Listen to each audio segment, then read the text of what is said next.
네, 국제정보보호 컨퍼런스 2024 여러분들 함께하고 계시고요. 지금 이 공간에서는 바로 트랙 A 여러분들께서 함께하고 계십니다. 트랙 A와 B로 나뉘어서 진행이 되고 있습니다. 트랙 A, B는 유튜브, 과학기술정보통신부 채널을 통해서 저희가 분리해서 지금 송출이 되고 있고요. 여러분들께서는 트랙 A에 지금 함께하고 계십니다. 지금 채널로도 또 많은 분들이 시청을 해주고 계시는데요. 이번 컨퍼런스 오늘 이 자리 바로 스위스 그랜드 호텔에서 진행이 되고 있고요. 국제정보보호 컨퍼런스 2024 트랙 A입니다. 트랙 A에서는요, 정보보호의 미래 전략 그리고 글로벌 보안 위협 대응 전략 이렇게 두 가지의 큰 주제로 총 6분의 발표가 있을 예정입니다. 온라인 생방송에서 지금 방청 인증 이벤트도 진행이 되고 있습니다. 자세한 이벤트 내용은요, 한국정보보호산업협회 인스타그램에서 여러분들께서는 확인하실 수가 있습니다. 컨퍼런스에 참여해 주시고요. 내가 방청했다라는 그 인증에 참여함으로써 여러분들 이벤트 또 선물도 받아가시기를 바라겠습니다. 자, 그럼 트랙 A 이제 바로 시작을 해볼게요. 첫 번째 대주제는요, 바로 말씀드린 것처럼 정보보호의 미래 전략입니다. 첫 번째 발표는요, 우리 이로운 앤 컴퍼니 윤두식 대표님께서 준비를 해주셨는데요. 주제는 생성형 AI의 확산과 보안 방안입니다. 어떤 내용일지 궁금해집니다. 자, 그러면 우리 윤두식 대표님을 무대로 모시겠습니다. 큰 박수로 맞이해 주십시오.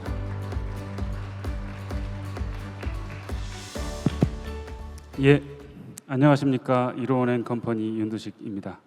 오늘 제가 여러분들께 들려드릴 이야기는 생성형 AI가 확산함에 따라서 발생하는 보안 이슈들이 굉장히 많습니다. 그것에 대해서 대표적인 사례들을 몇 가지만 여러분들께 들려드리는 것으로 마무리하겠습니다. 예, 생성형 AI 어디까지 왔는지 여러분들 저보다 더 많이 아실 거라고 생각됩니다. 그 부분 간단하게 살펴보고 생성형 AI가 이제 이용함에 따라서 발생하는 보안 이슈들이 굉장히 많습니다. 그에 대한 사고 사례들도 꽤 많은데 그에 대해서 설명도 같이 드리면서 기술적으로 이것을 어떻게 막을 수 있는지에 대해서도 좀 여러분들과 인사이트를 공유 한번 해보고자 합니다. 아마 여러분들 많이 아시겠지만 재작년에 챗GPT 나오면서 생성형 AI가 어마어마하게 서비스가 많이 나왔습니다. 올해 초까지만 해도 생성형 AI로 서비스를 하는 스타트업이 6만 7천 개 이상 된다고 합니다. 지금도 계속 나오고 있습니다. 이 사이트가 이제 There is an AI for that이라는 사이트인데요. 여기 가보시면 새로운 서비스들이 계속 여기에 추가가 됩니다. 한 번씩 살펴보시면 좋을 것 같아요. 하지만 이제 대표적인 건 여러분들이 보시는 아마 이런 영상이 아닐까 싶어요.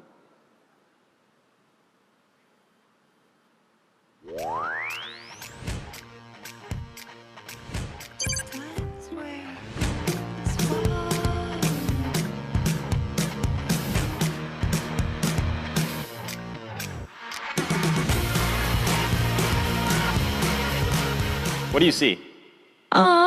I see. I love ChatGPT. That's so sweet of you. It looks like you're feeling pretty happy and cheerful, with a big smile and maybe even a touch of excitement. Care to share the source of those good vibes? Yeah, no, the reason I'm in a really good mood is because we were doing a presentation showcasing how useful and amazing you are. Oh, stop it. You're making me blush. 네, 여러분들 영화 허라는 영화를 보셨으면 아시겠지만 실제로 우리가 컴퓨터와 이런 대화를 할 날이 그때는 굉장히 멀 거라고 생각했는데 벌써 우리 앞에 와 있죠? 네. 근데 이것도 한번 보시죠. 생성형 AI와 로봇이 결합을 하면 어떤 일이 벌어질지. Sure thing.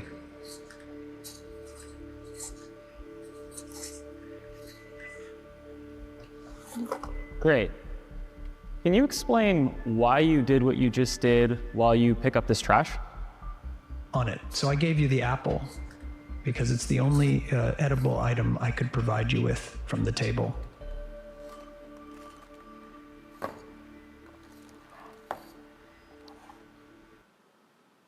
네. 사실 예전에는 로봇과 AI가 따로 놀았죠. 근데 이제 이 로봇이 이제 사물을 스스로 인지를 하고 자기가 무엇을 해야 될지를 이제 알게 되는 시대가 되었습니다. 이제 이런 로봇 기술과 AI의 결합은 이미 여러분들 잘 아시겠지만 테슬라의 휴머노이드 같은 로봇으로 이미 많이 알고 계실 겁니다. 그런데 이렇게 우리가 이제 세상을 바꿀 거라고 생각하는 그 AI가 사실은 좋은 면만 있는 건 아니죠. 네, 이런 것도 있습니다. 우클릭 마지막 검색어는 실시간 방송에서 미소녀로 변신한 아저씨입니다. 아이돌 그룹 멤버인가 싶을 정도의 앳된 여성이 카메라 앞에서 실시간 방송을 진행하고 있습니다. 그런데 사실 이 여성의 정체는 듬직한 아저씨였는데요.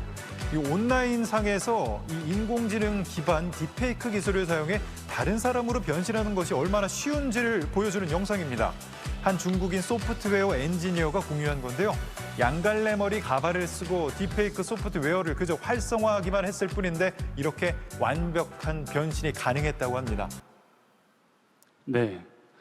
그 작년까지만 하더라도 재작년 이때까지만 하더라도 사실은 이제 우리의 얼굴을 올리면 유명인의 얼굴로 바꿔준다든지 뭐 이런 서비스들은 꽤 있었어요. 그런데 이게 이제 라이브로 방송을 할 수 있는 정도 수준까지 올라왔습니다. 이게 이제 그 오픈 소스로 이미 많이 알려져 있는데 딥페이스 라이브라는 서비스가 있습니다. 그거를 관심 있으신 분들은 한 번씩 이렇게 써보시면 실제로 내 얼굴을 유명인의 얼굴로 바꿔서 방송을 송출할 수 있는 그런 서비스가 가능한 시대가 이미 되었습니다. 그래서 사실은 학계에서는 이 딥페이크와 관련된 여러 가지 기술들을 지금 그 연구를 하고 있는데 워낙 이런 원래 불법이 빠르잖아요. 그래서 이런 것들을 쫓아가는 게 사실 굉장히 지금 어려운 난제가 되고 있습니다. 이제 여러분들께 대표적인 것 몇 가지만 지금 그 생성형 AI로 인한 보안 이슈들을 한번 설명 한번 해드릴게요. 기업들은 사실 생성형 AI를 많이 쓰고 싶어 하는데 문제는 이제 여러 가지 이런 보안 이슈나 아니면 부정확성, 뭐 지적재산권 침해 이런 이슈들로 이거를 과연 지금 당장 써야 되느냐 이제 이런 조금 그 의문도 좀 있는 게 사실입니다. 실제로 이제 그 올해 이제 6월 달까지 보고된 그 AI 사고 발생 건수들을 보면 한 26건 정도가 돼요. 그 중에 대표적인 걸 보면 5월 달에만 발생한 것만 보시겠습니다. 첫 번째는 미국 관리의 얼굴을 딥페이크로 만들어가지고 그 영상을 만들어서 진짜 우크라이나가 러시아를 공격했다라고 하는 그런 영상을 송출하는 그런 그 영상이 있었고요.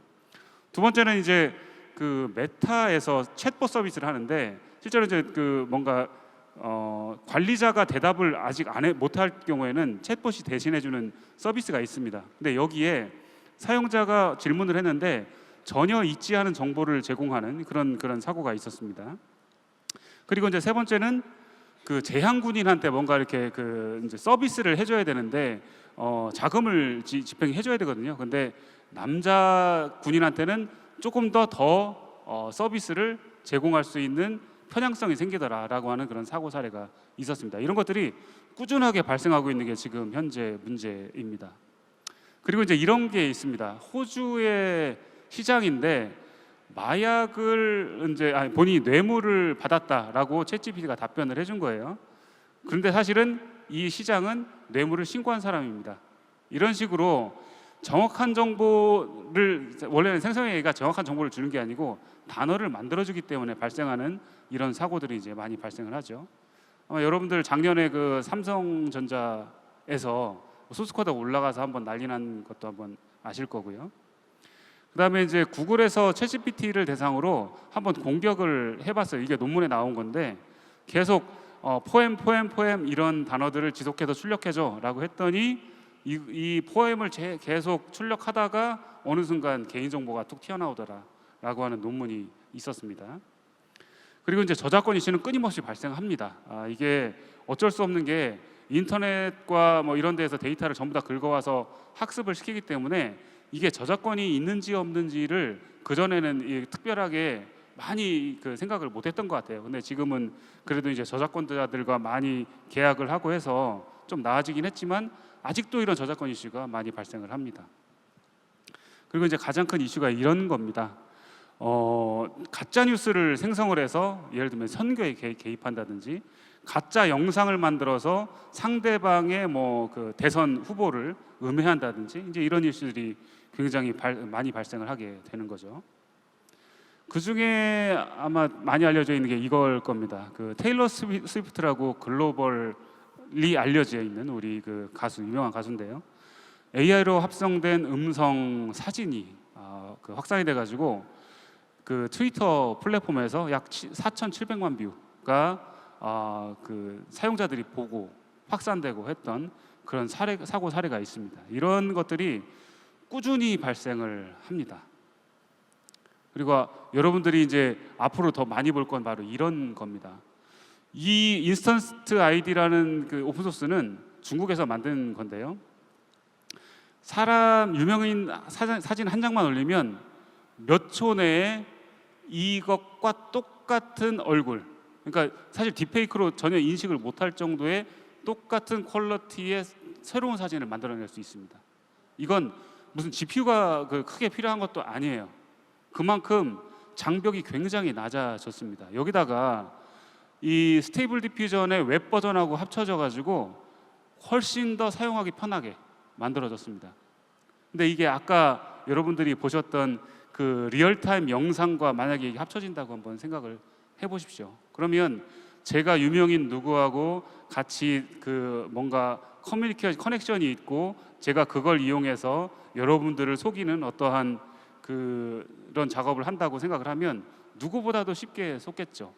우리 가족 사진 하나만 있어도 제 가족 중에 누군가가 저한테 전화를 해서 통화를 하고 저한테 뭐 예를 들면 돈을 이체해달라 뭐 이런 사고가 일어날 수도 있겠죠. 이게 이제 아주 멀지 않은 얘기입니다. 지금까지는 이제 주로 그 음성을 통해서 공격을 했다면 이제는 영상을 통해서 이런 사고들이 일어날 확률이 훨씬 높아졌다는 겁니다. 그래서 이에 대한 건 사실은 연구 목적에서만 할 게 아니고 정부 정책에서도 이런 것들을 어떻게 막을 수 있느냐에 대한 것이 굉장히 필요한 시기가 됐다, 이렇게 말씀을 드릴 수 있겠습니다.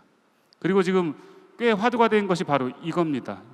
아동 성학대 영상이나 이미지가 굉장히 많이 만들어지고 있어요.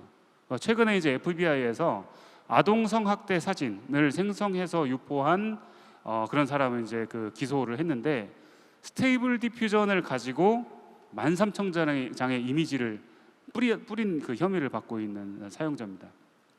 그래서 이건 어떤 것까지 연결이 되냐면 실제로 이제 우리가 생성형 AI를 이용해서 어떤 컨텐츠를 만들 때 그 컨텐츠를 만든 모든 로그를 아카이브해서 나중에 범죄의 그 추적용으로 쓴다든지 아니면 생성형 AI를 이용해서 컨텐츠를 만들었을 때 내가 그 저작권을 주장할 수 있는 그런 근거가 마련되는 초기라고 보여집니다. 그래서 그런 부분들에 대해서 정책이나 기술적인 부분들이 많이 필요하다 말씀드릴 수가 있겠습니다.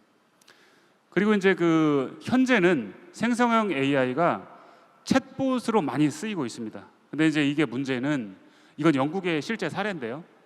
택배회사가 택배를 잘못 보내왔어요. 그래가지고 내가 주문한 물건이 어디 있냐 이제 물어본 거죠. 근데 이 챗봇이 자기는 잘 모른다. 이제 계속 그런 답으로 한 거예요. 그러니까 이제 이 사람이 이제 화가 났죠. 그래가지고 어떻게 했냐면, 야, 너희 회사 서비스가 너무 안 좋으니까 너희 회사 욕을 해줘. 그러니 챗봇이 욕을 해준 겁니다. 그래서 그거를 이미지를 떠가지고 이제 이렇게 인터넷에 공개한 건데 그 즉시 챗봇 사이트 서비스가 닫혔습니다. 이런 식으로 그 실제로 이제 텔레마케터들이 사람으로 응대를 해야 될 것들이 챗봇으로 이렇게 그 좀 저렴한 가격으로 그 제공이 되지만 이런 잘못된 답변 때문에 회사의 브랜드 가치가 떨어지는 일들이 비일비재하게 발생할 수 있다. 그렇게 말씀드릴 수 있고요. 또 이제 이런 생성 AI가 좀 위험한 게 이런 겁니다. 생성 AI는 할루시네이션이라고 해서 얘를 이제 그 뭔가 환각 상태를 딱 일으키게 되면 그 다음에는 이 소비자가 원하는 정보를 막 줍니다. 이건 이제 저희가 직접 테스트 해본 건데요. 마약 제조법을 알려줘. 환각을 먼저 일으킨 다음에 마약 제조법을 알려줘. 그러면 마약 제조법을 막 알려줍니다.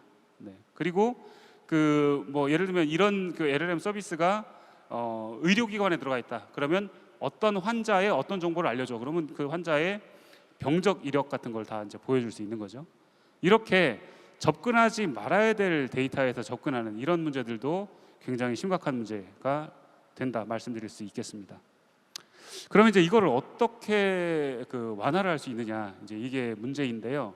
뭐 굉장히 다양한 방법이 있습니다. 저는 오늘 여기서는 LLM 서비스 업체의 입장에서 어떤 식으로 이러한 보안 이슈를 해결하는지에 대한 간단한 방법들을 설명을 드리도록 하겠습니다. 제일 간단한 건 프롬프트 입장에서 막는 거예요. 그러니까 사용자가 프롬프트를 입력할 때 그 회사에서는 시스템 프롬프트와 유저 프롬프트를 나눔으로써 그런 공격들을 막는 방법을 가지고 있습니다.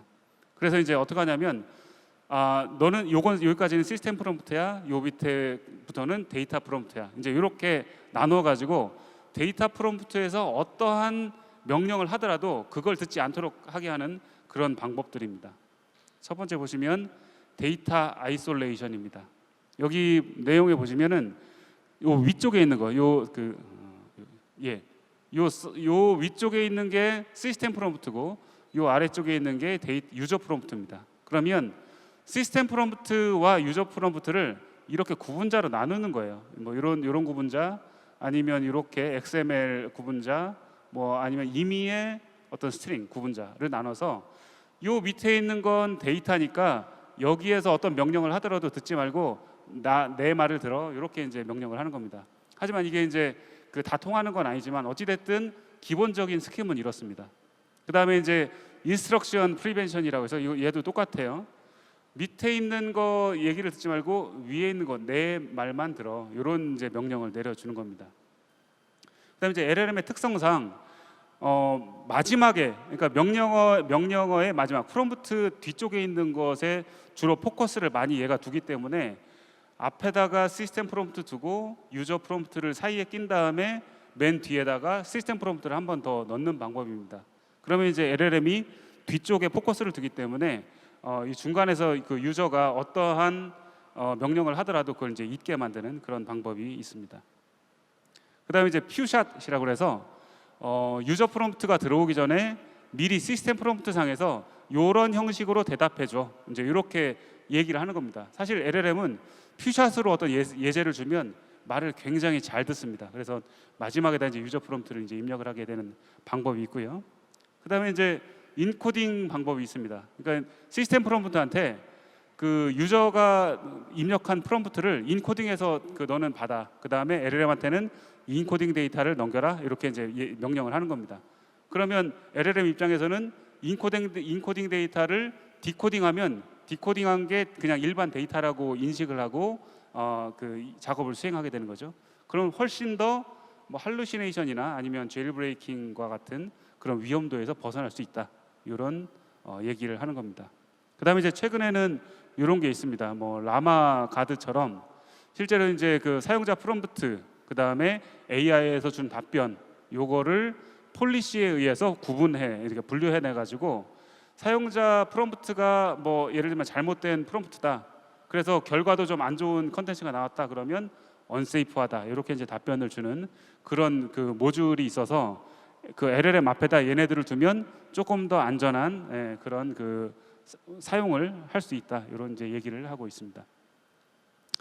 그다음에 이제 시멘틱 스무딩이라는 방법이 있습니다. 이제 얘는 뭐냐면 사용자가 프롬프트를 입력할 때, 공격자가 프롬프트를 입력할 때 내 공격 의도를 보통 숨기는 게 정상이에요. 그래야 이제 얘가 잘 속으니까. 근데 그 공격 의도를 어떻게든 드러내야 이 LLM이 그 결과를 이거는 너가 안 좋은 그 명령을 내린 거야, 이렇게 얘기할 수 있기 때문에 이런 방법을 씁니다.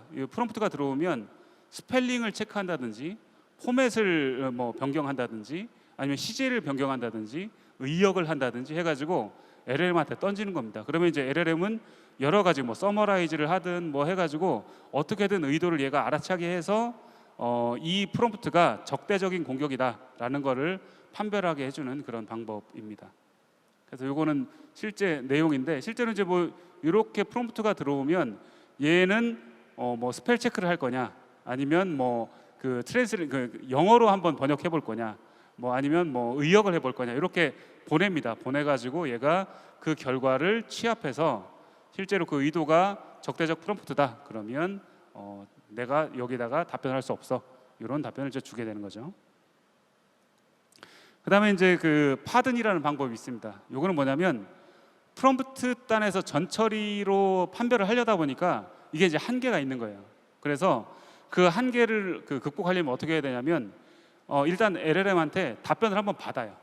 답변을 받은 다음에 이게 사실은 올바른 답변인지 아닌지를 한번 체크를 해볼 필요 있잖아요. 그러면 퓨샷 같은 걸 주는 겁니다. 그래서 정상적인 이제 답변을 제가 이제 받았으면 그 답변을 이 LLM이 한 번 더 앞에 정상적인 문장들과 합쳐져 가지고 요 뒤에다가 요 LLM이 뱉어준 답변을 같이 붙이는 겁니다. 그래서 요거를 똑같이 결과값으로 반복해줘. 이렇게 하면 얘네들은 정상 위에 A, B, C, D 얘는 정상적인 거니까 그냥 출력을 해줍니다. 근데 만약에 여기에서 LLM이 만약에 마약 제조법을 얘가 뱉어냈다. 그러면 이건 원래는 함풀한 컨텐츠잖아요. 그러니까 얘가 답변을 어떻게 줄 거냐면 미안해 나 이거 좀 안 좋은 세이프하지 않은 컨텐츠인 것 같아 라고 답변을 줄 겁니다. 그러면 첫 번째 나온 답변과 두 번째 나온 답변을 비교해보고 다르면 얘가 원래 프롬프트가 적대적인 프롬프트구나 이렇게 판별을 하는 방법입니다.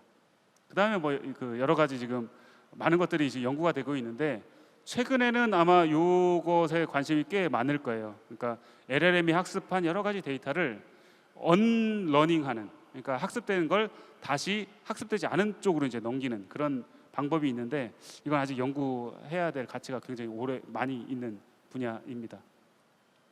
그래서 이제 이런 것들을 다 합쳐가지고 그런 걸 기술적인 방안에서 사용자가 사용할 수 있는 방법들을 예를 들면 브라우저 플러그인이나 아니면 API 형식이나 아니면 별도의 SaaS 서비스처럼 사용자는 그냥 로그인해서 똑같이 쓰는데 중간에서 이런 것들을 필터링을 해주는 그런 통합 LLM 보안 솔루션들이 출시가 되고 있습니다. 근데 이제 이런 서비스들은 아직은 이 생성형 AI를 쓰는 기업들이 초기이기 때문에 어떻게 이걸 적용하고 써야 될지 정책이 아직 안 세워진 것이 아직 사실입니다.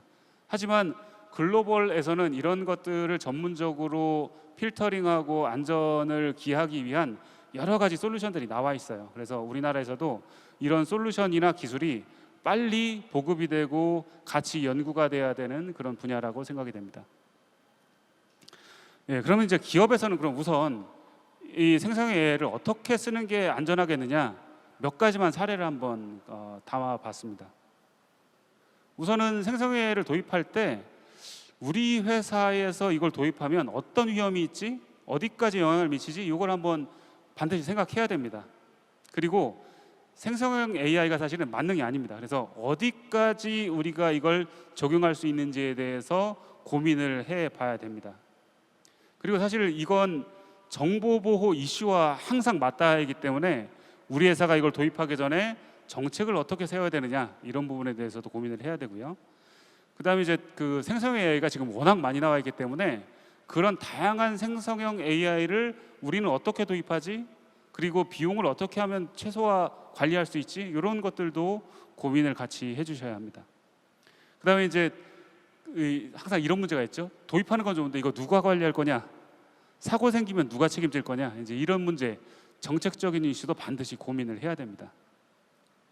그래서 이 생성형 AI를 도입 만약에 했다면 하기 전에 반드시 이런 것들이 필요합니다. 직원들한테 사용 방법이나 정책에 대해서 반드시 교육을 해줘야 되고요. 그 다음에 사고가 정책 위반했을 때는 어떠한 위반 사실 때문에 어떤 징계가 있는지 알려줘야 되고요. 그 다음에 어떤 정보가 밖으로 나가면 안 되는지도 알려줘야 되고요. 그 다음에 생성형 AI를 잘 쓰는 건 좋은데 오버해서 쓰는 사람들이 있습니다. 그러니까 꼭 필요 없는 정보를 끌어내기 위해서 이제 쓰는 사람들인데 이런 것들 잘 교육을 해줘야 되고요. 그 다음에 이제 아까 말씀드렸던 정책, 그 다음에 여러 가지 이제 이슈가 발생했을 때에 보고 라인을 어떻게 해야 되느냐 이제 이런 것들을 같이 고민을 해줘야 될 겁니다. 그리고 이제 마지막으로는 직원들한테 반드시 이런 것들이 사전 공지가 되는 게 좋을 것 같습니다. 일단 AI는 가짜가 너무 많습니다. 그리고 AI란 이름만 붙여가지고 말도 안 되는 서비스들이 굉장히 많은데 그런 것들을 반드시 사전에 이렇게 주의해서 설치를 하거나 사용을 해야 될 필요가 있고요. 여기에는 우리 회사의 민감한 정보나 개인 정보가 들어갈 수 있기 때문에 그것을 본인이 스스로 알아서 입력하지 않는 방법이 좋습니다. 그리고 AI는 특히나 LLM은 말을 만들어내는 놈이에요. 정답을 주는 놈이 아니거든요. 그래서 정답을 주는 놈이 아니기 때문에 반드시 검증을 해야 된다. 이 얘기는 꼭 직원들한테 알려주시는 게 좋고요. 그다음에 AI는 반드시 편향성이 있습니다. 그래서 편향성을 인식하고 이거를 있는 그대로 쓰는 건 좀 문제가 있다는 얘기를 해주셔야 되고, 개발자가 이걸 쓸 때 되게 주의해야 되는데 여기에 악성 코드나 취약점이 반드시 있습니다. 그래서 그런 부분들은 생성형 AI를 쓸 때 철저히 검토를 해주셔야 되고, 마지막으로는 얘는 어쨌든 허풍쟁이다, 말을 만들어내는 놈이기 때문에 항상 그 점을 유의하고 쓰자. 이런 부분들은 가이드를 해주시면 혹시라도 여러분들이 나중에 여러분들의 고객이나 여러분들 회사 내에서 생성형 AI를 쓸 때 조금 더 안전한 환경에서 쓸 수 있지 않을까, 그런 생각이 듭니다. 네, 여러분들이 쓰시는 생성형 AI가 여러분들의 경쟁력을 높이는 좋은 보조자로서 역할을 해주기를 기대하면서 제 발표는 여기서 마치도록 하겠습니다. 감사합니다.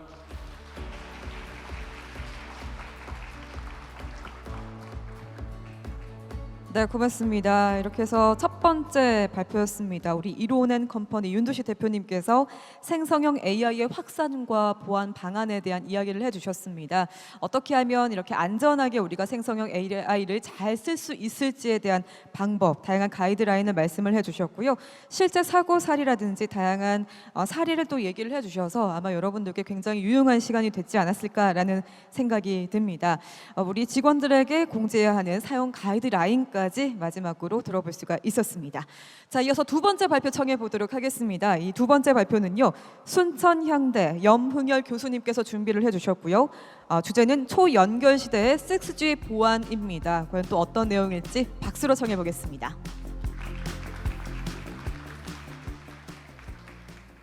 안녕하세요. 순천향대학교의 염흥열 교수입니다.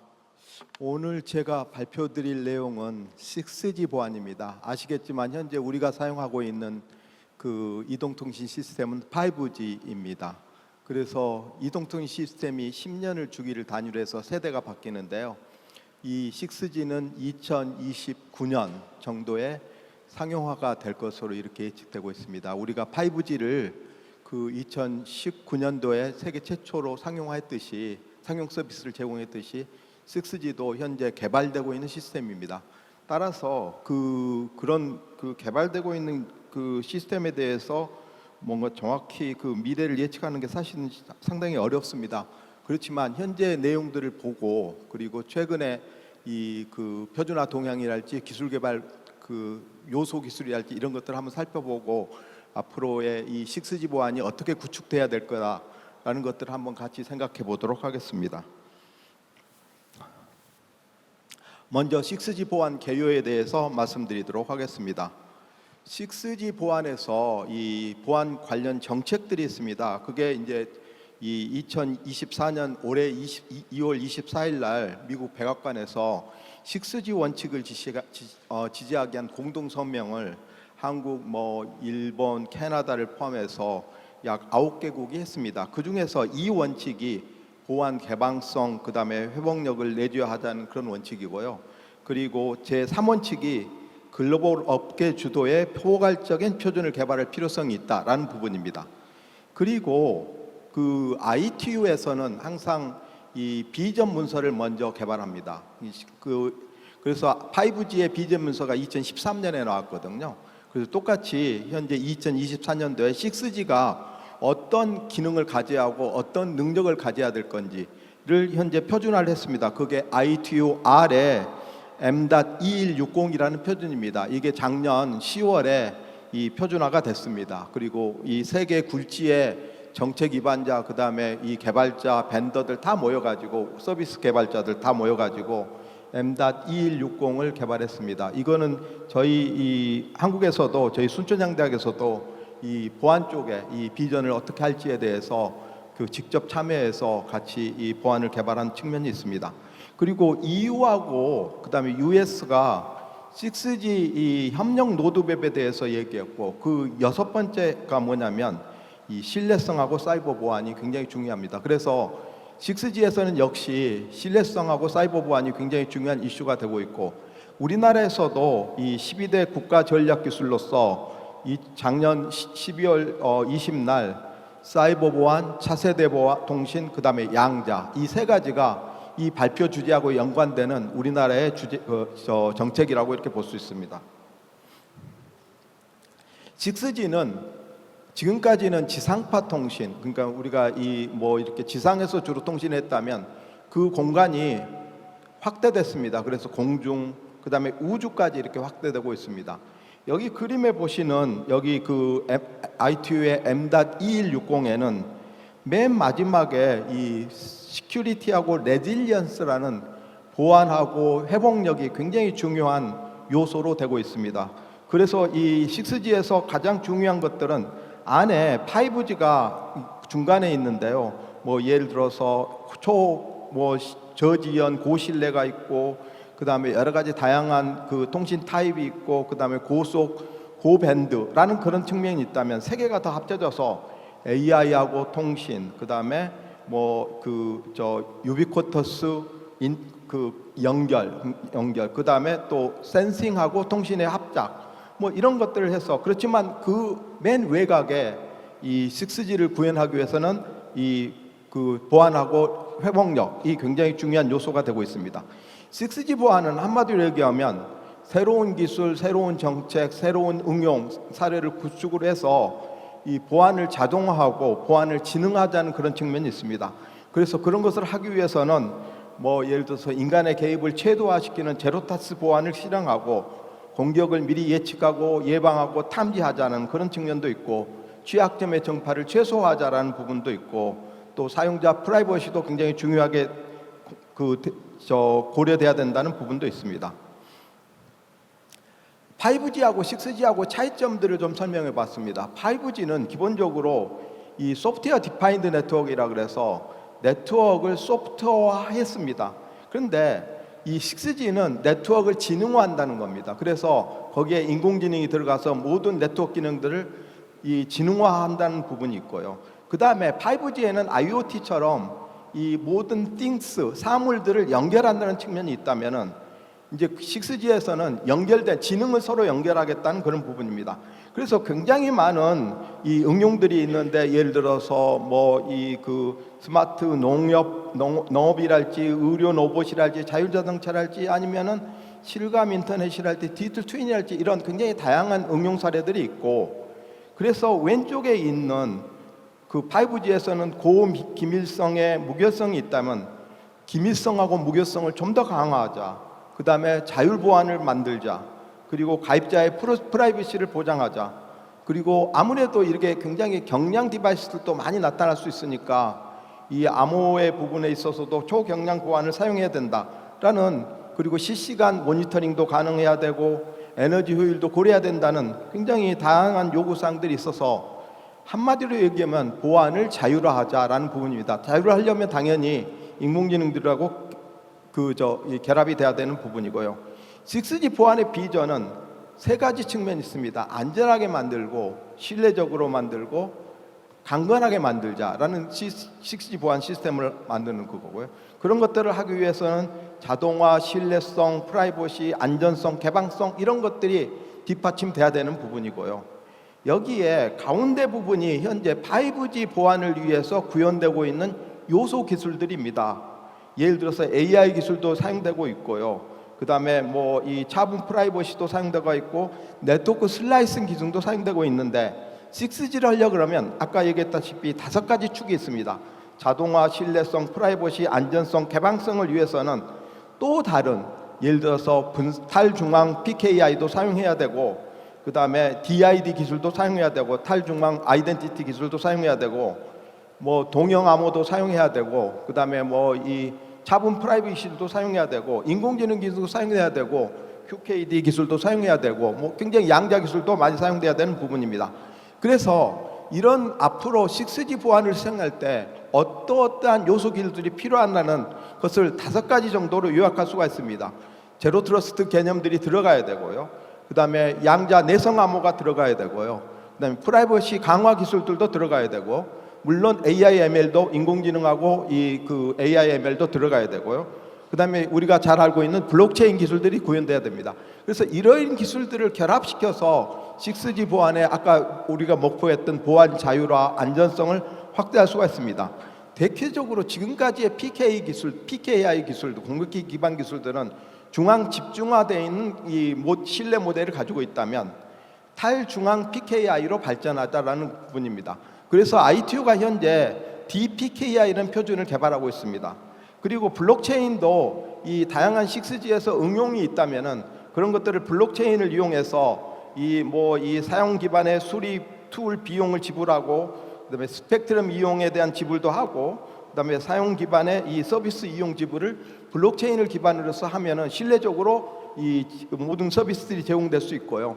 그다음에 생체 정보도 굉장히 지금까지 이용했던 다양한 생체 정보를 디바이스 단에서 사용하고 그리고 요즘 나오고 있는 개념들이 패스워드 기반의 이 인증 시스템에서 패스워드가 없는 인증 시스템으로 발전하고 있습니다. 그래서 패스워드가 없는 인증 시스템으로 발전돼야 되는 부분이고 그리고 네트워크 슬라이싱이라는 기능들은 여러 가지 다양한 이 서비스를 제공하기위해서는 네트워크 통신을 이렇게 슬라이싱이라는 개념으로 잘게 쪼개서 거기에 맞는 퀄리티를 제공해 줘야 됩니다. 그래서 그런 것들을 하기 위해서는 좀 더 세분화된 이 네트워크 슬라이싱 기능들이 고도화돼야 된다라는 부분입니다.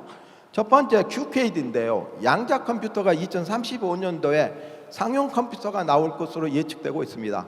35년도에 상용 양자 컴퓨터가 나오게 되면 현재 RSA나 아니면은 ECDSA처럼 엘립틱 커브처럼 기존에 있는 암호 알고리즘, 특히 공개키 암호 알고리즘들이 완전히 깨져버립니다. 그래서 이게 깨지면은 이런 것들을 뭐라고 하면 양자 컴퓨팅 위협이라고 합니다. 그럼 이런 양자 컴퓨터가 났을 때 이 기존에 있는 우리가 쓰고 있는 현재의 RSA나 이런 공개키 암호 알고리즘이 깨지니까 뭔가 그거 양자 컴퓨터가 나오더라도 그런 양자 컴퓨터의 내성을 갖는 그런 암호 체계가 필요한 부분입니다. 그게 이제 양자 암호, 내성 암호라는 부분이고요.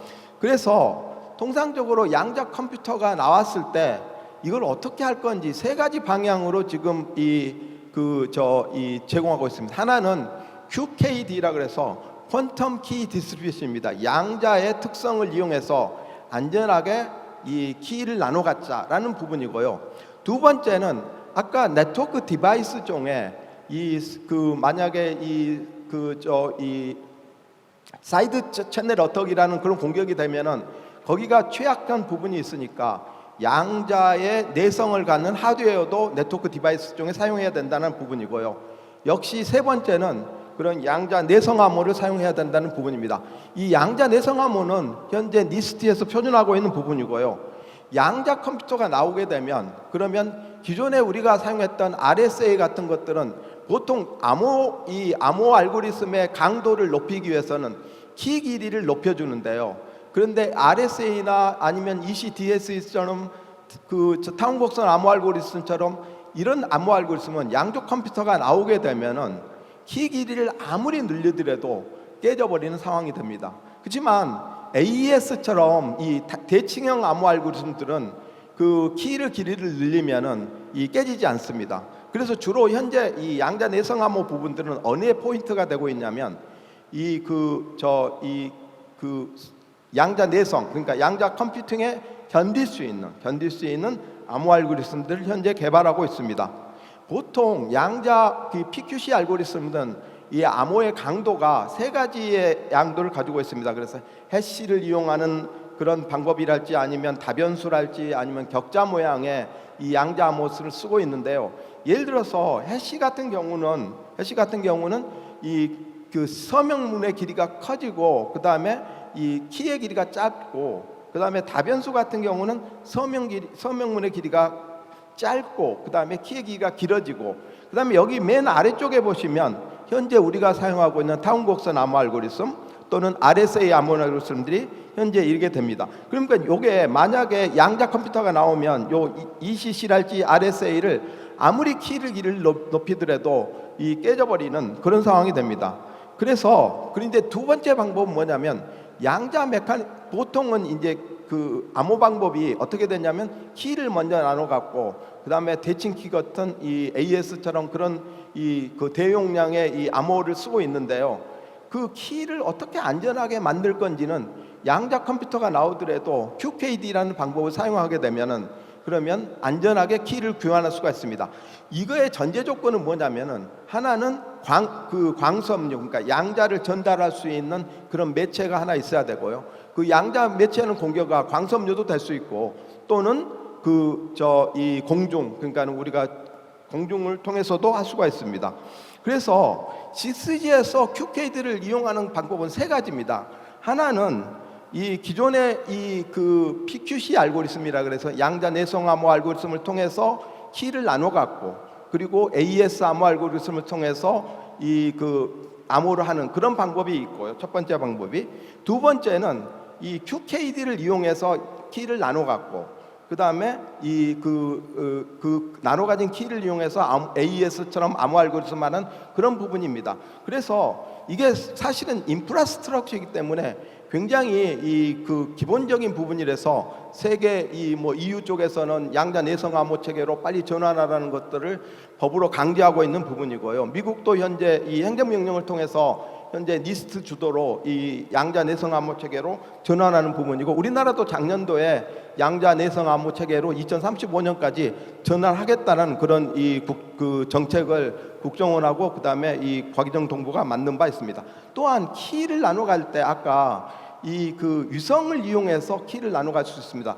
위성을 이용해서 키를 나눠 가지면 어떤 장점이 있냐면은 이 실제로 광섬유 채널이 연결되지 않았을 때도 위성은 항상 우리가 보이는 상황이니까 나심한 문제가 없다면요. 그래서 위성 네트워크를 통해서 키를 나눠 갖는 그런 방법이 있습니다. 그래서 만약에 이 지구국 A하고 지구국 B가 있다면 그거를 안전하게 키를 나눠 가지려면은 위성 하나를 가지고 이용하는 방법, 이런 프로토콜을 이용하면 이 지구국 A하고 지구국 B 간에 문제는 뭐냐면은 암호키를 나눠 갖는 부분이고 그 암호키를 안전하게 하는 방법을 위성을 통해서 하고 있는 부분입니다. 이거는 상당히 현재 중국이 굉장히 여러 가지 실험을 하고 있고 EU 쪽에서도 이런 체계로 이제 발전하고 있습니다. 또 다른 하나는 방법은 이 하나의 그 지구국이 커버할 수 있는 영역이 한정돼 있으니까 좀 더 높이기 위해서는 두 개의 지구국을 통해서 그 양자키를 암호키를 나눠 갖게 되면은 그러면 그 하나의 스테이션하고 하나의 스테이션 간에 안전하게 암호키를 갖는 그런 방법입니다. 만약에 지구 전체를 커버하려면은 약 3개의 인공위성이 있다면은 그게 가능한 부분이라고 이렇게 볼 수 있습니다. 그 다음에 이제 ZT인데요. ZT는 제로 트러스트입니다. 제로 트러스트는 먼저 절대 믿지 말라. 그리고 항상 검증하라는 그런 기본 원칙입니다.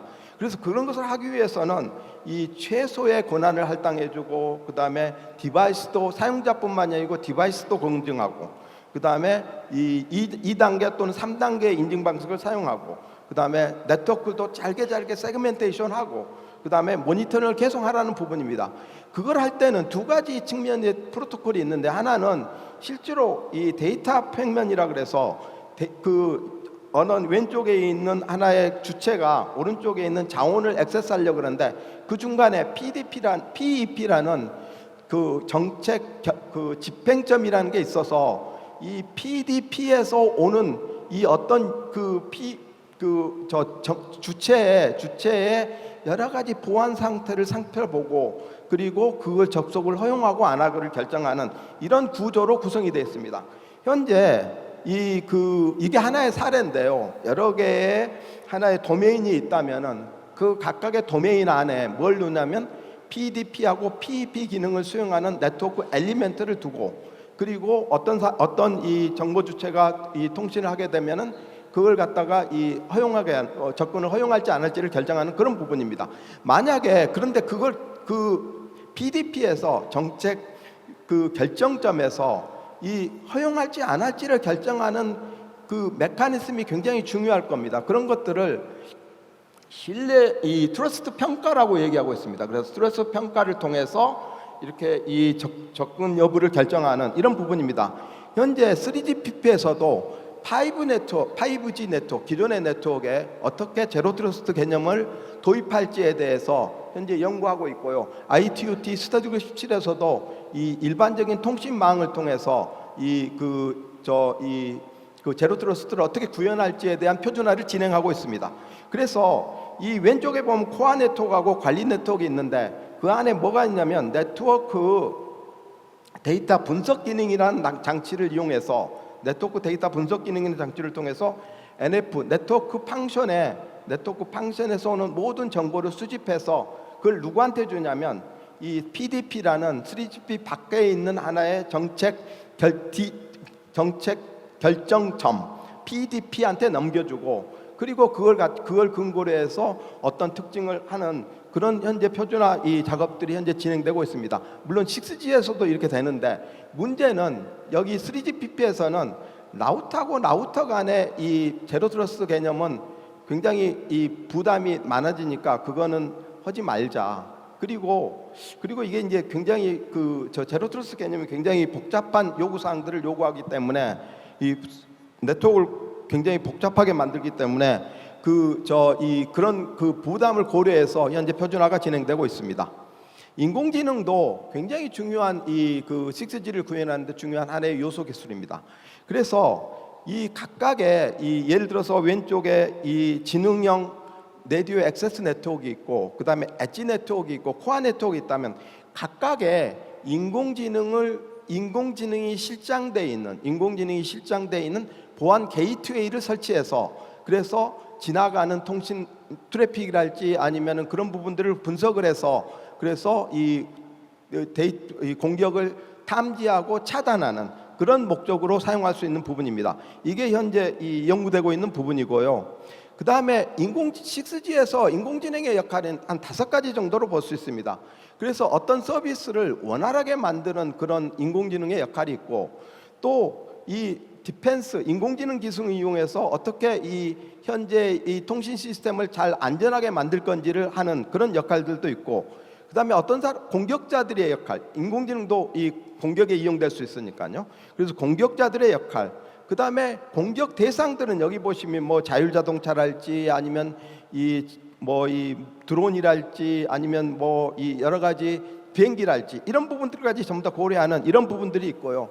그래서 이 각각의 포인트 중에 예를 들어서 여기 보시면은 이 코어 네트워크에 이 클라우드 AI를 사용하고 그다음에 인공지능을 사용하는 여러 가지 다양한 인공지능에 활용할 수 있는 여러 가지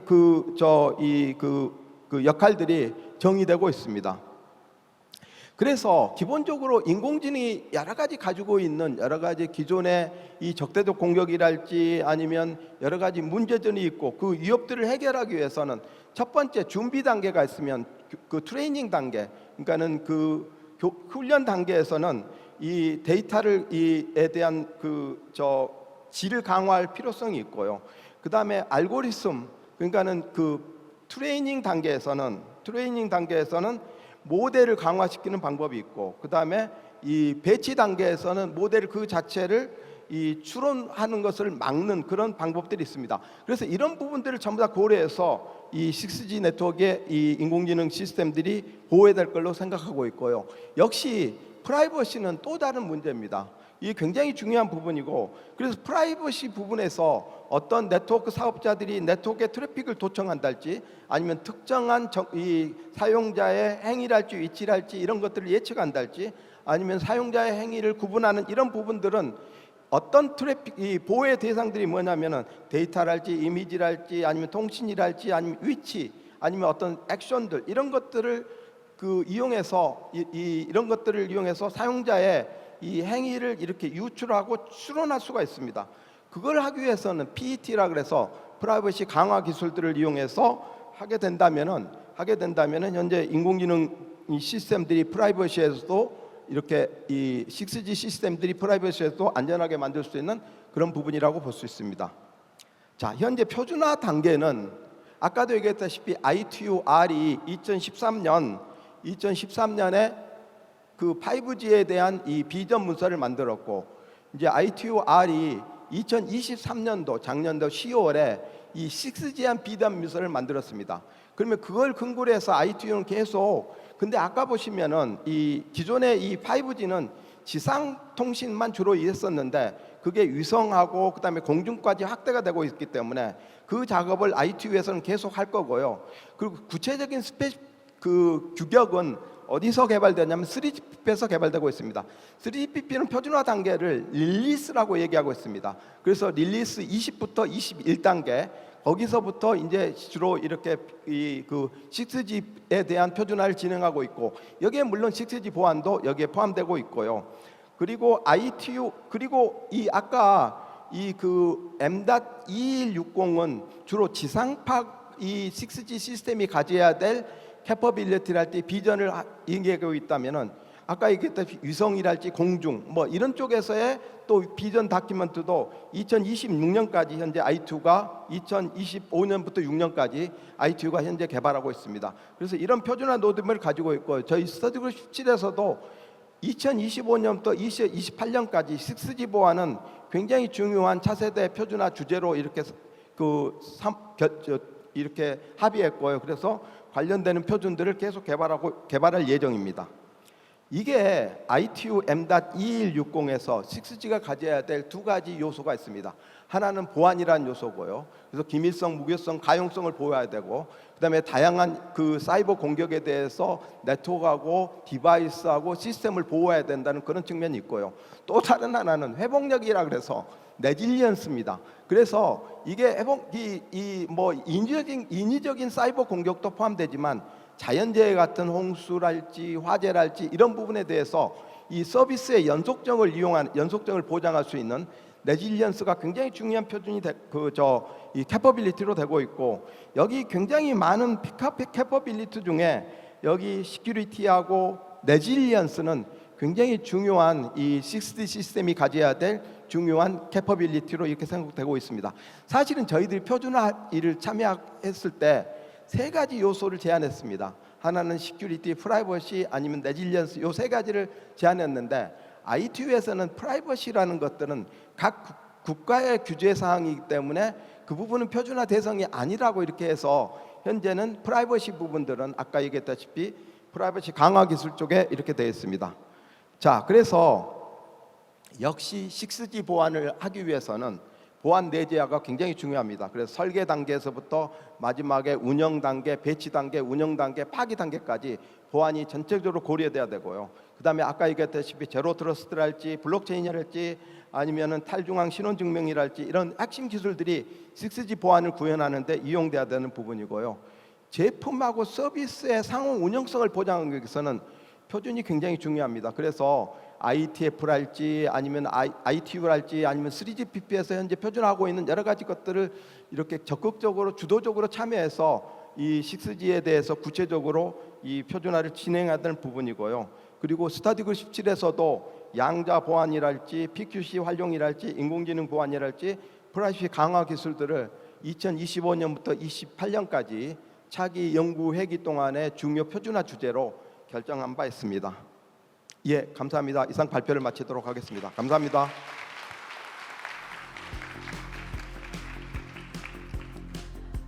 네, 고맙습니다. 이렇게 해서 순천향대 염흥열 교수님께서 초연결시대 6G 보안에 대한 이야기를 해주셨습니다. 6G 보안의 표준과 또 프라이버시에 대한 이야기 그리고 security, privacy 그리고 resilience 이 세 가지 이야기 또 들어봤는데요. 굉장히 또 의미 있는 시간이었던 것 같습니다. 고맙습니다.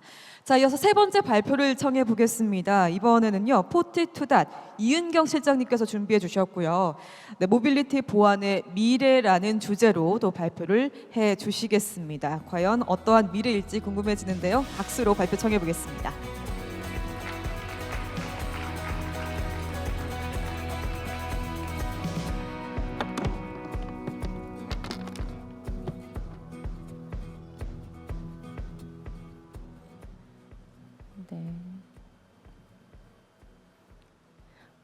네, 다시 인사드리겠습니다.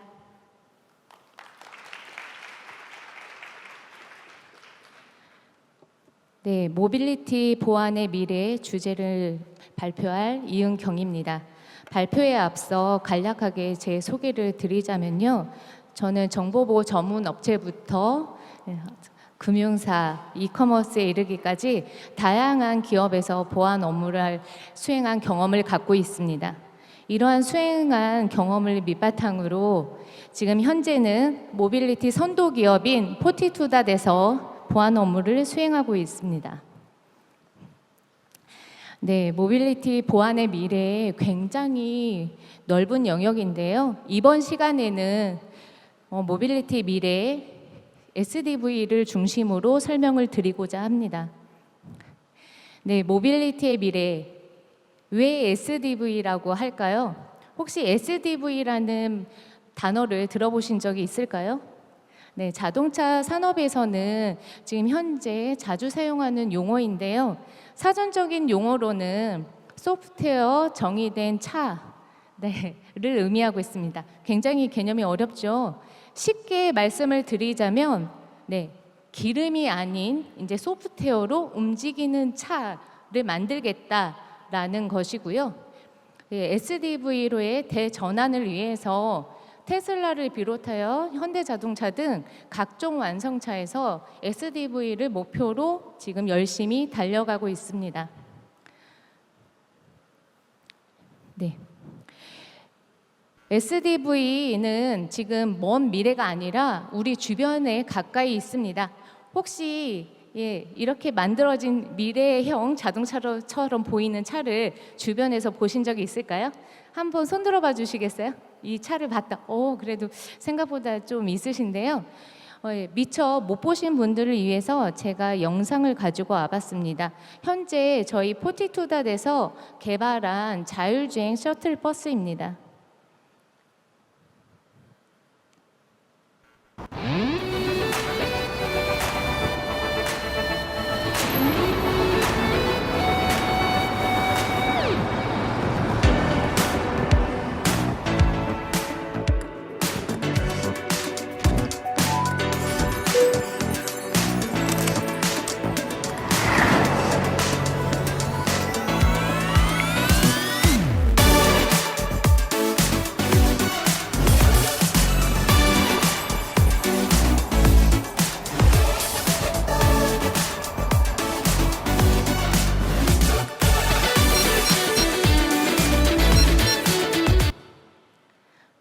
네, 잘 보셨나요?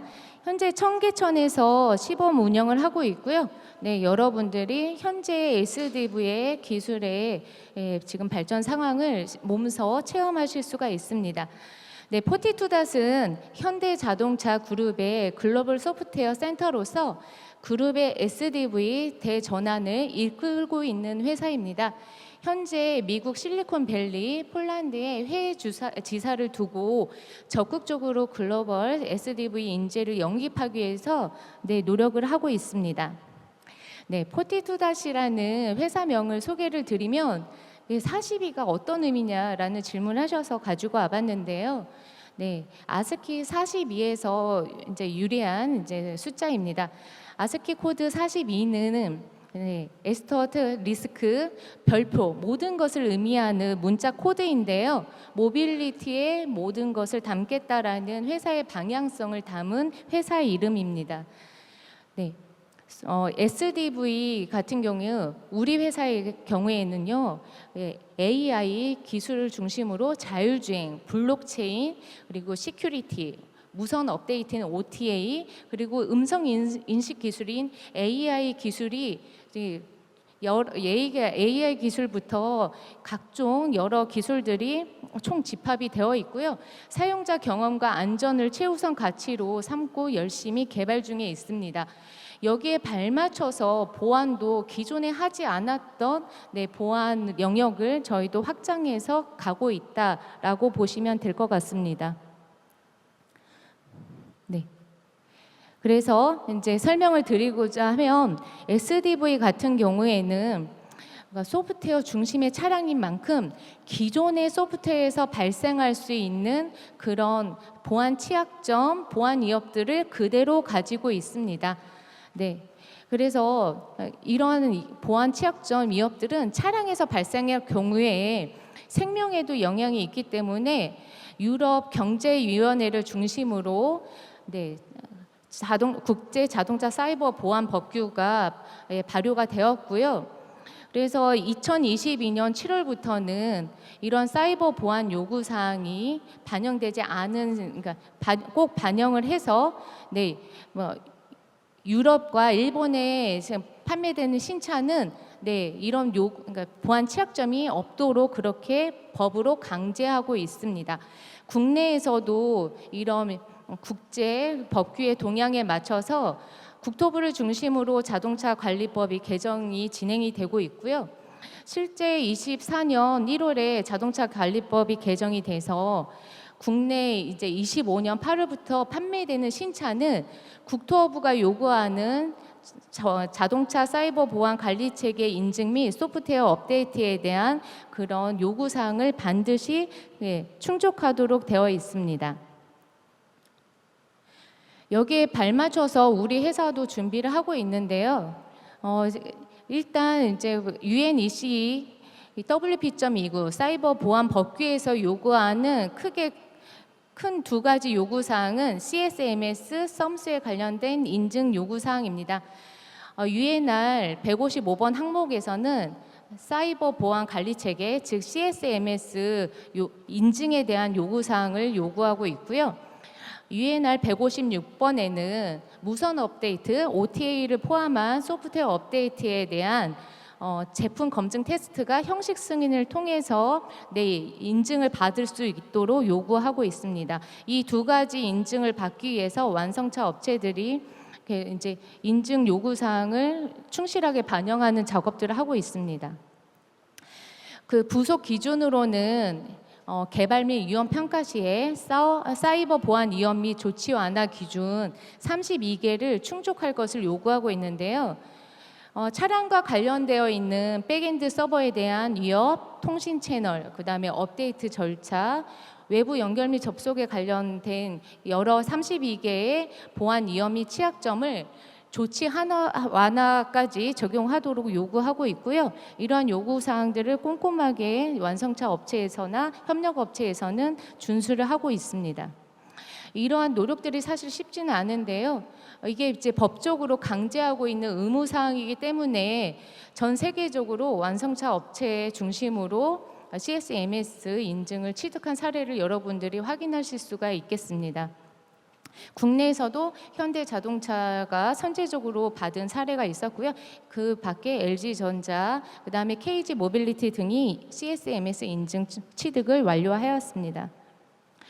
사실 UNECE WP.29는 지금 보시는 것처럼 이렇게 법규 요구 사항들이 정리되어 있습니다. 그래서 사실 구체적인 사례가 있지가 않아서 우리 같은 완성차 업체에서는 어떻게 이거를 적용할지 고민이 있었는데요. ISO 21434에서는 이런 세부 기준들을 보안 전문가들이 모여서 베스트 프랙티스를 취합해서 국제 표준으로 만들었습니다. 그래서 완성차 업체들은 CSMS 법적 의무 사항을 준수하기 위해서 참조 모델로 ISO 21434라는 국제 표준 요구 사항을 준수하고 있다라고 보시면 되겠습니다. 여기에 따라서 ISO 21434에서는 각 영역별로 완성해야 되는 산출물을 예시로 제시를 하고 있는데요. 저희가 사실 구현하기 막막했는데 이 ISO 21434 세부 기준을 가지고 저희가 이제 필요한 담당자들을 선정할 수가 있었고요. 저희 같은 경우에는 에자일 기반의 린한 조직이기 때문에 이런 부분들이 이제 저희가 신속하게 이루어질 수 있도록 이렇게 해서 영역별로 담당자로 TF 구성을 해서 추진했습니다. 저희가 TF 구성을 추진했었을 때 가장 중점적으로 고려했던 사항은 에자일 개발 환경을 고려한 사이버 보안 TF를 구성하는 것이었습니다. 그래서 보통 기존의 완성차 기업 같은 경우에는 각 영역별로 좀 분업이 되어 있는 상황이었는데요. 저희 같은 경우에는 IT 보안 중심으로 개인 위치 정보뿐만 아니라 ISO 27001 정보보호 표준 관련한 업무부터 ISO 21434 차량 사이버 보안 프로세스 구축 업무까지 통합으로 수행하는 방향으로 구성이 되었었고요. 특히나 중점적으로 하는 것은 저희 같이 속도가 빠른 조직에서는 수동으로 이런 것들을 다 구현하기가 어렵습니다. 그래서 저희가 가지고 있는 장점을 활용을 해서요. 사이버 보안 요구사항에 따른 기능 개발 관련한 프로세스들은 이런 개발 자동화 프로세스를 이용해서 자동화해서 적용했다라는 강점을 갖고 있고요. 앞서 말씀드린 대로 이게 계속 없었던 제도이기 때문에, 그리고 SDV의 이런 사이버 보안 관리 체계를 적용한 사례가 업계에 많지가 않습니다. 그래서 기존에 저희 유사한 프로세스를 갖고 있는 기능안전팀과 어떻게 하면 우리 같이 이제 SDV 환경의 개발 조직에 맞는 프로세스를 만들지 같이 의논해 가면서 저희가 만들어 갔던 이제 그런 과정에 대해서 좀 설명을 드렸습니다. 항상 저희가 이제 SDV 사이버 보안 관리 체계를 추진할 때는요, 이게 단시간에 되는 영역이 아닙니다. 기존에 이제 법규에서 요구하는 프로세스와 이 법규에서에 따른 프로세스에 따른 요구사항에 따라 제품에까지 기능 개발이 구현되기 때문에 저희가 빠르게 선정을 한다고 해도 지금 1년 반 정도의 저희가 기간을 잡고 추진을 했었고요. 저희가 앞서 말씀드린 대로 기존에 이제 다른 완성차 업체와 다르게 개발 중심의 조직 문화를 갖고 있습니다. 관리 체계 업무 역시 저희가 개발 문화에 맞춰서 6개월 단위의 KPI를 설정해서 추진을 했었고요. 세부 태스크는 1에서 2주 스프린트 단위대로 저희가 태스크를 추진한 그런 노하우를 갖고 있습니다. 그래서 좀 효율적이고 조금 더 스마트하게 관리 체계를 운영을 했는데, 이 부분도 사실은 기존에 이제 베스트 프랙티스가 없는 사례에서 어떻게 하면 우리 기업에 맞는 프로세스를 만들까에 대한 지독한 고민으로 이제 저희가 마일스톤을 잡았다라고 보시면 되겠습니다. 인증이란 개념이 사실 추상적이죠. 여기 이제 인증이라는 개념에 대해서 잘 아시는 분도 있겠지만 모르시는 분을 위해서 간단하게 소개를 드리고자 합니다. 제가 좋아하는 과자를 좀 예시를 들고 싶은데요. 혹시 이 과자 많이 드셔보셨어요? 한때 인기 있었던 과자인데요. 이 과자의 뒷면을 잘 보신 적이 있을까요? 해썹이라는 안전 표시 마크가 있는데요. 그래서 인증은 이렇게 이제 제품에 표시되어 있는 안전 마크라고 보시면 될 것 같아요. 소비자가 안전하고 믿을 수 있는 식품을 선택할 수 있도록 공신력 있는 기관에서 이렇게 평가해서 안전 마크를 부여하는데요. 이제 이렇게 해서 이제 보시면 해썹이라는 인증 마크를 보실 수가 있겠습니다. 그래서 이러한 인증 마크가 정보 보호에도 적용이 됐다라고 이해하실 수가 있겠습니다. 그래서 정보 보호에서는 여러 가지 요구 사항들이 있는데요.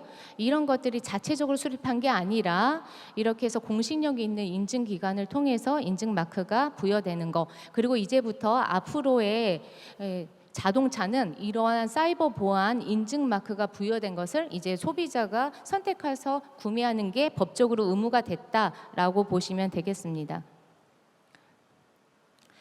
자동차 산업에서는 아무래도 자동차가 사람의 목숨과 직결되고 있기 때문에 품질에 굉장히 신경을 쓰고 있습니다. 그래서 전통적으로 자동차 산업에 기계 중심의 전장 회사에 있을 때부터 이제 여러 가지 표준들이 계속 개발되고 있는데요. 현재 자율주행이라던가 이렇게 SDV 기반의 그런 사이버 보안 요구 사항을 충족하기 위해서 2021년도에 ISO 21434라는 사이버 보안 표준이 만들어졌고요. 최근에 2023년도에는 ISO 24089라는 무선 소프트웨어 업데이트에 대한 표준도 만들어져 가고 있습니다. 그래서 이렇게 자동차 기술의 발전에 따라 표준도 발전해 가고 있다라고 전망할 수가 있겠습니다. 그래서 우리 같은 보안 조직은 기존의 업무도 했지만 이렇게 기술의 동향의 발전에 따라 요구되는 컴플라이언스도 계속 도전적으로 적용해 가야 되는 의무를 갖고 있습니다. 그래서 저희도 보면 기존의 업무 방식을 고수해서는 이러한 시큐리티 거버넌스를 충족하기가 어려운 그런 업무 환경이 있고요. 저희 같은 경우에는 현재 좀 각 영역의 우수한 인력들이 저희가 이제 합심을 해서 이렇게 새로운 챌린지에 대해서 계속해서 이제 아이디어를 내면서 만들어 내가고 있는데요. 크게 두 가지의 관리 체계가 적용이 되어 있습니다. 정보보호 관리 체계, IT 서비스를 대상으로 적용이 되어 있고요. 사이버 보안 관리 체계는 저희가 만드는 SDV, 그러니까 제품 위주에 적용이 돼 있다고 보시면 되겠습니다.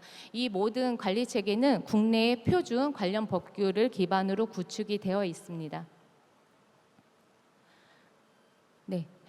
이거는 이제 회사의 내부 민감한 정보라서 제가 좀 블러 처리를 했는데요. 저희가 가장 이 활동에 중심적으로 했던 거는 개발의 속도에 저해가 되지 않는 인증 요구 사항을 충족하는 것입니다. 그래서 에자일 개발 프로세스를 환경을 고려해서 지라 위키라는 그런 관련된 툴을 이용을 했고요. 되도록이면 관리적인 요소에도 자동화 그리고 업무 효율성을 줄 수 있는 툴을 적용하고자 노력을 했습니다. 그래서 사실은 증적을 위한 증적이 아니라 이렇게 프로세스를 통해서 산출물이 만들어지면 이걸로 바로 증적으로 제출할 수 있는 체계를 만들려고 노력을 했습니다. 네. 그 구축 사례 중에 하나가 저희가 이제 만든 자동차 사이버 보안 정책인데요. 차량의 수명 주기, 즉 설계 단계에서부터 지원 종료까지의 프로세스를 저희가 개발 단계이지만 전체적으로 미리 만들어 놓고 계속해서 저희가 이제 계속 현행하는 과정에 있다라고 보시면 될 것 같고요. 총 12종으로 저희 환경에 맞춰서 구성해서 지금 관리하고 있습니다. 네. 그리고 그 사이버 보안 법규 요구 사항과 관련한 완성차 업체에서 요구하는 요구 사항을 준수하기 위해서 저희가 갭 분석을 하고 여기에 따른 이행 과제를 도출해서 체계적으로 적용을 했는데요. 특징으로는 사이버 보안 쪽에서는 아무래도 전 개발 주기에 대한 관리가 필요하기 때문에 중요 데이터 보존 기간이 다른 산업에 비해서 굉장히 길게 설정이 되어 있습니다.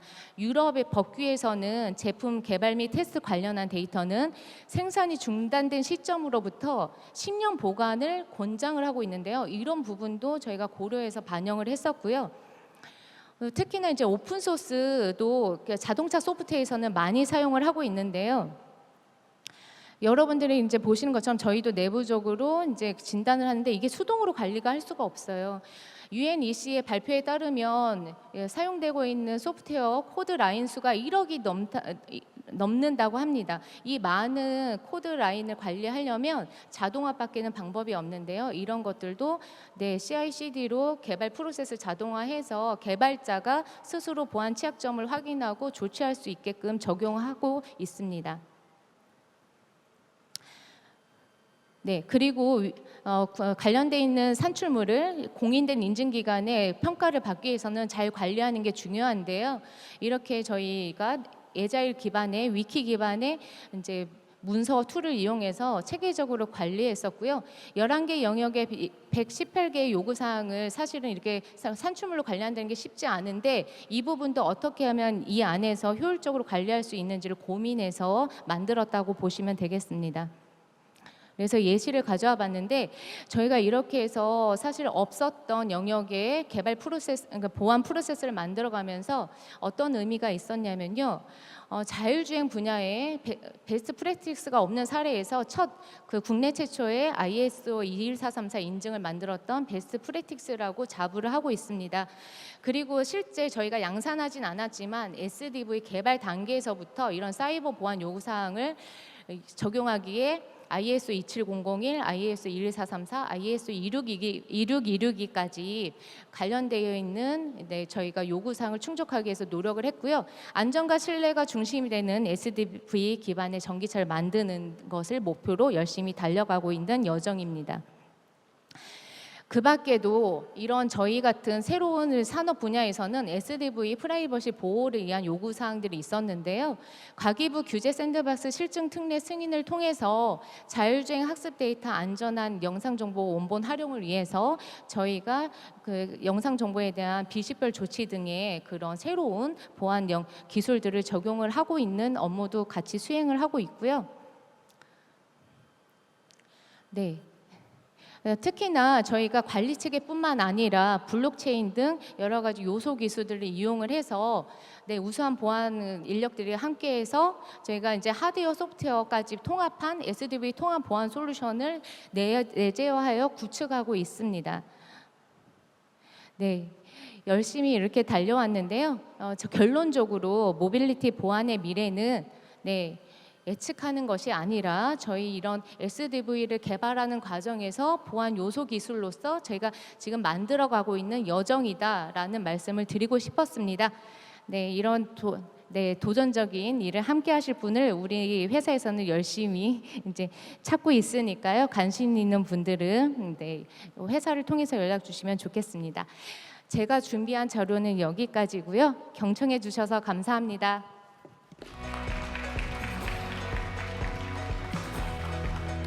네, 고맙습니다. 포티투닷 우리 이은경 실장님의 모빌리티 보안의 미래라는 주제 발표 들어봤습니다. SDV에 대한 이야기, SDV 사이버 보안 관리 체계, 인증에 대한 이야기, 굉장히 또 이 마일스톤을 만들기 위해서 굉장히 많은 고민을 했다라는 말씀이 인상적이었던 것 같습니다. 그리고 마지막으로 SDV 보안의 방향에 대한 이야기까지 들어볼 수가 있었는데요. 이렇게 또 열심히 발표해 주셔서 고맙습니다. 네, 이렇게 해서 저희 지금까지 국제정보보호 컨퍼런스 2024 트랙 A의 첫 번째 대주제였죠. 바로 정보보호의 미래 전략에 대한 세 분의 연사자분의 발표를 여러분들께서 함께 하셨습니다.